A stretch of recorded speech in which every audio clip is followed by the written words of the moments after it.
Kita niyo talaga sa itsura na itong si Cayetano na dismayado siya.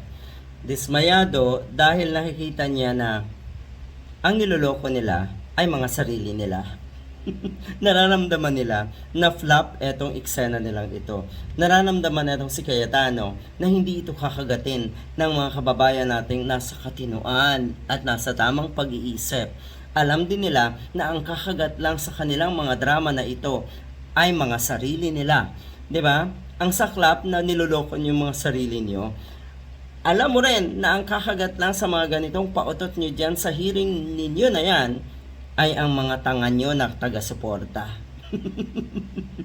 Parang lupay-pay atong si Cayetano makikita nyo dun sa hearing dalawa lang either malulungkot at madidismaya dahil sa mga sinasabi nga ng 18 ex-Marines na mukhang hindi consistent. Alam niya sa sarili niya rin na hindi consistent. Aminin na natin kahit paano may dunong at utak naman itong si Cayetano. So alam niya sa sarili niya yung inconsistency nga na itong mga ex-Marines. Ang sabi nga ni Amy Marcos, baka daw sa mga susunod na hearing maging malinaw na. Ang ibig sabihin niya, ang labo nyo.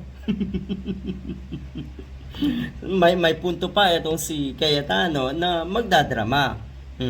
Magdadrama. Maiyak-iyak daw. Nagiging emosyonal saglit. Ano ba? Katulad na ito, bahagyang naging emosyonal nga itong si Cayetano nang mabanggit na ang kawalan daw niya ng oras para sa kanilang pamilya. Ay talaga lang? Gusto na daw niya sanang mag-resign.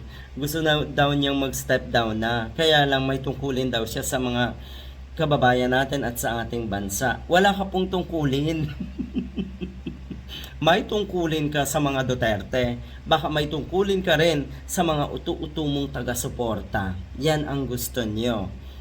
Kung ako lang daw, parang gusto ko nang sabihin na isa, dalawa sa kanila, ipahiram nyo na yun daw yung boto para nga daw, 'di ba? Tapos na ang usapan. Madali lang daw 'yan, sabi ng mga netizens. Mag-resign ka agad-agad. Hindi yung nagiging ganito ang sitwasyon ninyo. Nagpapaawa, nagpapa-victim pa kayo. Gawin nyo na.